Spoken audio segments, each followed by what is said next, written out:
Os discípulos de Cristo. Com grande poder, os discípulos pregaram sobre o crucificado e ressurgido Salvador. Sinais e maravilhas foram operados por eles em nome de Jesus. Os enfermos foram curados, e um homem que havia sido coxo desde o nascimento foi restaurado à perfeita saúde e entrou com Pedro e João no templo, andando e saltando e louvando a Deus à vista de todo o povo. As novas se espalharam, e o povo começou a se comprimir em torno dos discípulos. Muitos se ajuntaram, grandemente atônitos, em face da cura que se havia operado. Quando Jesus morreu, os sacerdotes pensaram que nenhum milagre mais seria realizado entre os homens, que o excitamento se extinguiria e o povo voltaria às tradições dos homens. Mas, eis, precisamente entre eles os discípulos estavam operando milagres, e o povo estava sobremodo maravilhado. Jesus havia sido crucificado, e eles se interrogavam, admirados, onde haviam os discípulos adquirido este poder. Quando ele estava vivo, achavam que ele repartia com eles o poder. Mas, havendo morrido, esperavam que os milagres cessassem. Pedro compreendeu sua perplexidade e disse-lhes: Israelitas, por que vos maravilhais disto? Ou por que fitais os olhos em nós, como se pelo nosso próprio poder ou piedade o tivéssemos feito andar? O Deus de Abraão, de Isaque e de Jacó, o Deus de nossos pais, glorificou a seu servo Jesus, a quem vós traístes e negastes perante Pilatos, quando este havia decidido soltá-lo. Vós, porém, negastes o santo e o justo, e pedistes que vos concedessem um homicida. Destarte mataste o autor da vida, a quem Deus ressuscitou dentre os mortos, do que nós somos testemunhas. Pela fé em o nome de Jesus, este mesmo nome fortaleceu a este homem, que agora vedes e reconheceis. Os principais sacerdotes e anciãos não puderam suportar essas palavras, e por sua ordem, Pedro e João foram tomados e levados à prisão. Mas milhares haviam sido convertidos e levados a crer na ressurreição e ascensão de Cristo, por terem ouvido apenas um discurso dos discípulos. Os sacerdotes e anciãos ficaram perturbados. Eles haviam matado Jesus a fim de que a mente do povo voltasse para eles. Mas a coisa estava agora pior do que antes. Estavam sendo abertamente acusados pelos discípulos de serem os assassinos do Filho de Deus, e não podiam calcular até que ponto iriam as coisas ou como seriam considerados pelo povo. Alegremente teriam levado Pedro e João à morte, mas não ousavam fazê-lo, pois temiam o povo. No dia seguinte, os apóstolos foram levados perante o conselho. Ali estavam os homens que haviam veementemente clamado pelo sangue do justo. Tinham ouvido Pedro negar o seu Senhor com maldição e pragas, quando acusado de ser um dos seus discípulos, e esperavam intimidá-lo de novo.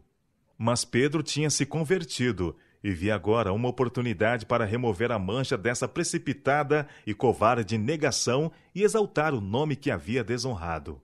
Com santa ousadia e no poder do Espírito, destemidamente ele declarou: Em nome de Jesus Cristo, o Nazareno, a quem vós crucificastes e a quem Deus ressuscitou dentre os mortos, sim, em seu nome é que este está curado perante vós. Este Jesus é pedra rejeitada por vós, os construtores, a qual se tornou a pedra angular. E não há salvação em nenhum outro, porque abaixo do céu não existe nenhum outro nome dado entre os homens pelo qual importa que sejamos salvos. Os presentes ficaram estupefatos ante a ousadia de Pedro e João e compreenderam que eles haviam estado com Jesus, pois sua nobre, indômita conduta era como a de Jesus quando diante dos seus inimigos. Jesus, por um olhar de mágoa e piedade, reprovou a Pedro quando este o negara, e agora, como ele ousadamente reconhecia o seu Senhor, foi aprovado e abençoado. Como um sinal da aprovação de Jesus, Pedro foi cheio do Espírito Santo. Os sacerdotes não ousaram externar o ódio que sentiam pelos discípulos. Ordenaram que fossem levados para fora do recinto e então confabularam entre si, dizendo: Que faremos com estes homens? Pois, na verdade, é manifesto a todos os habitantes de Jerusalém que um sinal notório foi feito por eles, e não podemos negar. Eles temiam que o relato dessa boa obra se espalhasse entre o povo.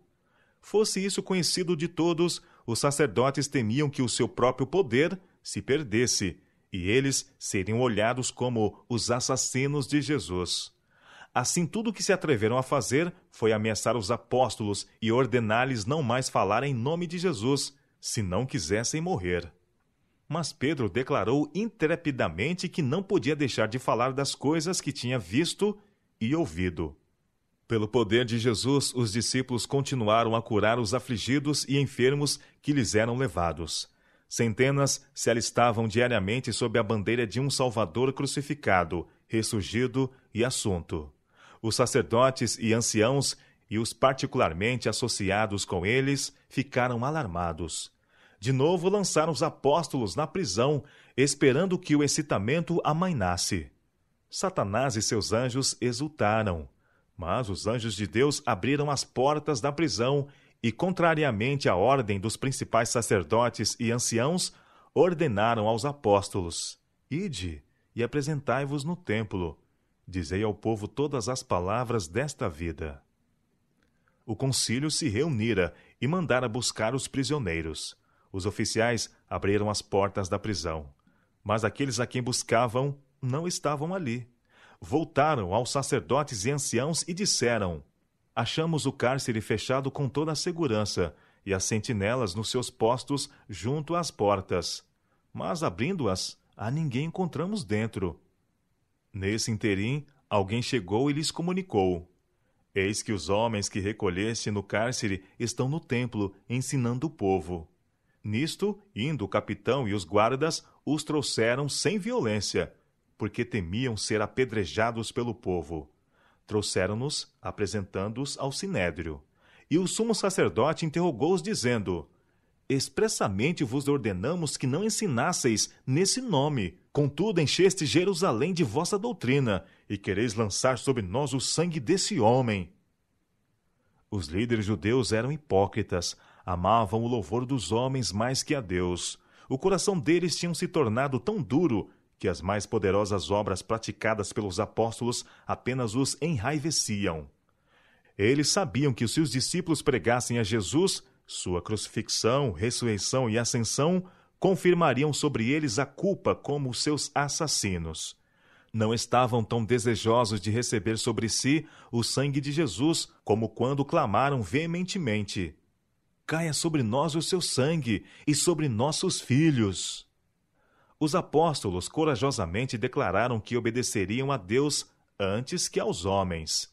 Disse Pedro: O Deus de nossos pais ressuscitou a Jesus, a quem vós matastes, pendurando num madeiro. Deus, porém, com a sua destra, o exaltou a príncipe e salvador, a fim de conceder a Israel o arrependimento e a remissão dos pecados.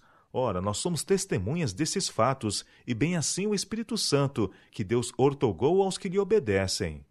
Ante essas desassombradas palavras, os assassinos se enfureceram e determinaram manchar de novo as mãos em sangue, matando os apóstolos.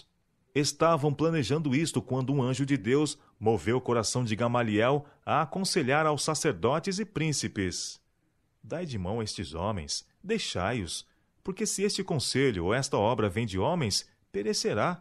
Mas se é de Deus, não podereis destruí-los, para que não sejais, porventura, achados lutando contra Deus. Anjos maus estavam atuando sobre os sacerdotes e anciãos, a fim de levarem os apóstolos à morte. Mas Deus enviou seu anjo para evitá-lo, despertando entre os líderes judeus uma voz a favor dos seus servos. A obra dos apóstolos não estava terminada. Eles deviam ser levados perante reis, a fim de testemunhar do nome de Jesus e testificar das coisas que tinham visto e ouvido. Os sacerdotes de má vontade libertaram os prisioneiros, depois de lhes baterem e ordenarem a não mais falar no nome de Jesus. E eles se retiraram do sinédrio, regozijando-se por terem sido considerados dignos de sofrer afrontas por esse nome. E todos os dias, no templo e de casa em casa, não cessavam de ensinar e de pregar Jesus, o Cristo. Assim a palavra de Deus crescia e se multiplicava. Os discípulos ousadamente testificavam das coisas que tinham visto e ouvido, e no nome de Jesus realizavam grandes milagres. Corajosamente lançavam o sangue de Jesus sobre aqueles que, tão desejosos, se mostraram de recebê-lo quando lhes foi permitido ter poder sobre os filhos de Deus. Vi que anjos de Deus foram comissionados para guardar com especial cuidado as sagradas, importantes verdades que devia servir como uma âncora para os discípulos de Cristo através de todas as gerações. O Espírito Santo especialmente repousou sobre os apóstolos, que foram testemunhas da crucifixão, ressurreição e ascensão de nosso Senhor.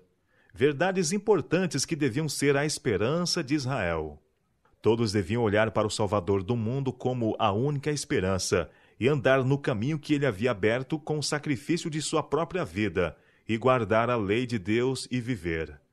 Vi a sabedoria e bondade de Jesus em dar aos discípulos poder para promover a mesma obra pela qual ele tinha sido odiado e morto pelos judeus. Em seu nome, eles tiveram poder sobre as obras de Satanás. Um halo de luz e glória assinalou o tempo da morte e ressurreição de Jesus, imortalizando a sagrada verdade de que ele foi o Salvador